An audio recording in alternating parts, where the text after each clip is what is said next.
এইভাবে করে নিচে ইট দিয়ে দেবেন, তাহলে ছাদের কোনো ক্ষতি হবে না। বিসমিল্লাহ, আপনাদের দেখা হারভেস্ট করবো বলে তুলি নাই। দেখতে পাচ্ছেন বিট কপি, এই যে দেখতে পাচ্ছেন কত বেগুন, মাশাআল্লাহ। আসসালামু আলাইকুম দর্শক, আশা করি সবাই ভালো আছেন আর আপনারা দেখছেন গ্রিন ওয়েভ। আমরা লক্ষ্য করছি দিনে দিনে কিন্তু ছাদ বাগানীদের সংখ্যা বৃদ্ধি পাচ্ছে এবং তারা তাদের ছাদগুলো কিন্তু কাজে লাগানোর চেষ্টা করছে। তো ছাদ বাগানে আমরা একসময় দেখতাম শুধুমাত্র ফুল গাছ থাকতো, আস্তে আস্তে সেখানে ফল গাছ অ্যাড হলো। এখন কিন্তু যুগের সাথে তাল মিলিয়ে সবাই সবজি চাষও করছে। তো আমরা আজকে আমাদের ছাদ বাগানে কীভাবে সবজি চাষ করবেন এর একটা আইডিয়া দিব, কারণ আমরা কিন্তু কয়েক বছর যাবৎ ছাদ বাগানে সবজি চাষ করছি এবং আমরা সফল হয়েছি। তো এবারও আমরা সবজি চাষ করেছি, তো কিভাবে করছি, কোন ক্যারেটে কী কী সবজি চাষ করলাম এটি আপনাদেরকে দেখাবো। পুরো ভিডিওটা আমাদের সাথে থাকবেন আর চ্যানেলটি কিন্তু অবশ্যই সাবস্ক্রাইব করে রাখবেন, তাহলে এই ধরনের আইডিয়া ভিত্তিক ভিডিও আপনারা পাবেন। তো চলুন দেখে নেওয়া যাক ভিডিওটি। তো ছাদ বাগানটা মূলত আমি সব কিছু পাশাপাশি সবজিও চাষ করে থাকি। এই যে এই ডান পাশটাতে দেখতে পাচ্ছেন রেলিংয়ের গা ঘেঁষে ক্যারেট দিয়ে আমি সবজি চাষ করছি। আর এই পাশে একটু টব আকৃতির পটে আমি সবজি চাষ করছি। মূলত এই পাশে যেগুলো করি যে বেগুন গাছ, মরিচ গাছ এইগুলো রাখার চেষ্টা করি।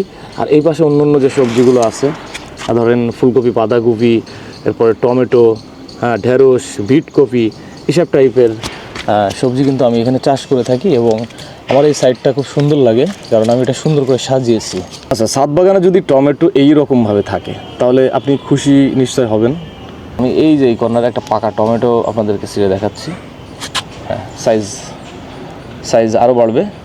আর এই যে টমেটোর যে ক্ষেত, এখানে টমেটো প্রচুর পরিমাণে আছে। এটি মূলত আমার একটা সবজি বেডটা কেমনভাবে বানিয়েছি দেখেন, উপরে মাচা করেছি আর এই নিচেই মূলত বেড এবং নিচে কিন্তু এই যে বেগুন গাছ সহ বরবটি গাছও উঠতেছে, অনেক গাছ লাগিয়েছি। তো এরকম একটা সবজি বেড থাকলে আপনি অনেক কিছু লাগাতে পারবেন। পার্পেল কিং বেগুনটা আমার আগাগোড়াই পছন্দ। এর কারণ হচ্ছে এটা প্রচুর ধরে।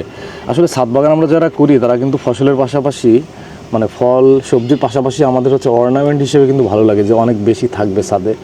সেক্ষেত্রে আপনি বেগুন গাছ, এই যে এটি কয় লিটার, 8-10 লিটার হবে, এটাতে লাগানো আমার অনেকগুলো আছে এটা।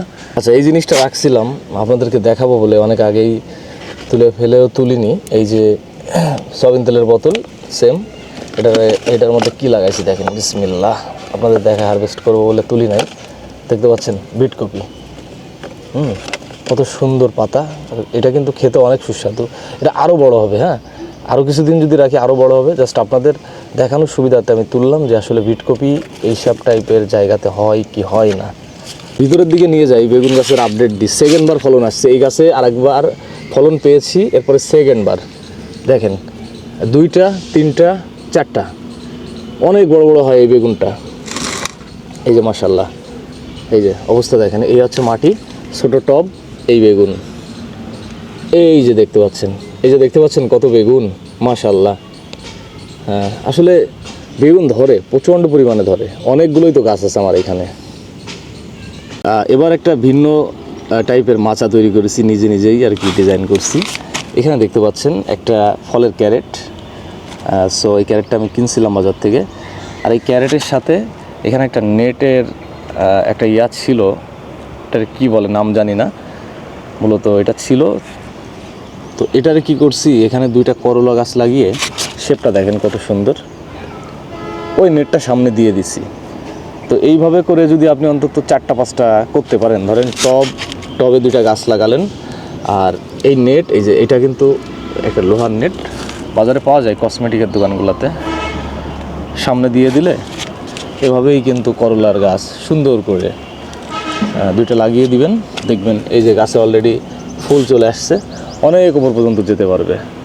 আসলে এই দৃশ্যটা আমি আপনাদেরকে বহুবার দেখিয়েছি। এই হচ্ছে ছোটো কৌটা সয়াবিন তেলের বোতল। এই যে দেখেন ঢেঁড়স মামা কীভাবে আছে, খরচ কম। এই মাটি ধরেন কতটুকু আর মাটি লাগে। এই গাছটা যদি সামনের দিকে টেনে নিয়ে আসি, দেখতে পাচ্ছেন 2টা ঢেঁড়স।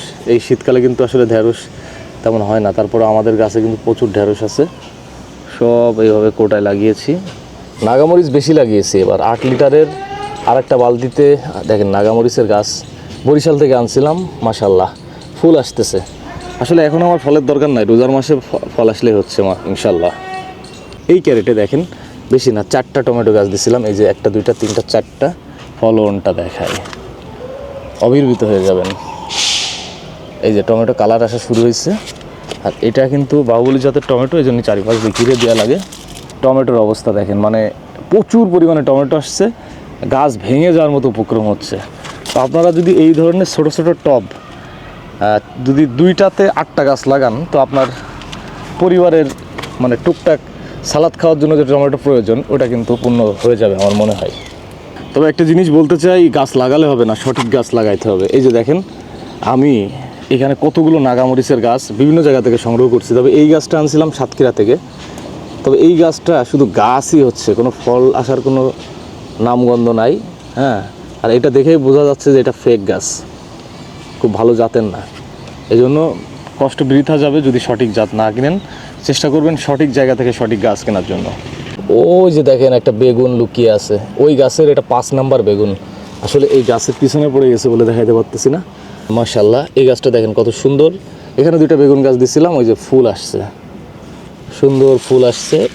এইভাবে করে নিচে ইট দিয়ে দেবেন, তাহলে ছাদের কোনো ক্ষতি হবে না। হ্যাঁ, পানি জমতে পারবে না। অনেকে মনে করেন যে ছাদে বাগান করলে ছাদের ক্ষতি হয়। আসলে পানি যদি না জমে, নিচে যদি ইট দেওয়া থাকে, সমস্যা হয় না। এটাও নাগা মরিচ বা বোম্বাই মরিচ। প্রথমে ছোটো টবে আর কি দিয়ে গাছগুলো ম্যাচিউর করে নিচ্ছি।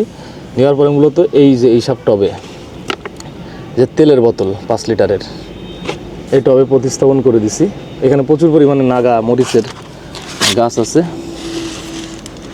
নাগা মরিচের গাছের এই যে দেখেন ফুল চলে আসছে, অনেক ফুল আসছে। এবং এটা কিন্তু মজার বিষয় হচ্ছে ছোটো টবে লাগানো। তো নাগামরিচের ক্ষেত্রে আমরা দেখছি ছোটো টবে লাগানোই ভালো। ছাদ বাগানে কিন্তু এভাবেই ক্যারেটের সকল ধরনের সবজি চাষ করা যায় এবং খুব বেশি পরিশ্রম লাগে না। দেখতে পাচ্ছেন আমাদের এই যে ছাদের এই সাইডটা সবজি চাষের জন্য আমরা কত সুন্দর করে সাজিয়েছি, এবং এখানে কিন্তু সকল প্রকার সবজি হচ্ছে। মাশাআল্লাহ, দেখতে পাচ্ছেন সকল প্রকার সবজি কিন্তু আমাদের এখানে আছে। তো আজকের ভিডিওটা ছিল মূলত একটা সবজি চাষের আইডিয়া ভিত্তিক ভিডিও, মোটিভেশন টাইপের ভিডিও। আমি চাচ্ছি আপনারা সবজি চাষ করেন, আর এই বিষয়ে কারো কোনো হেল্প লাগলে অবশ্যই আমাদেরকে কমেন্টস করবেন।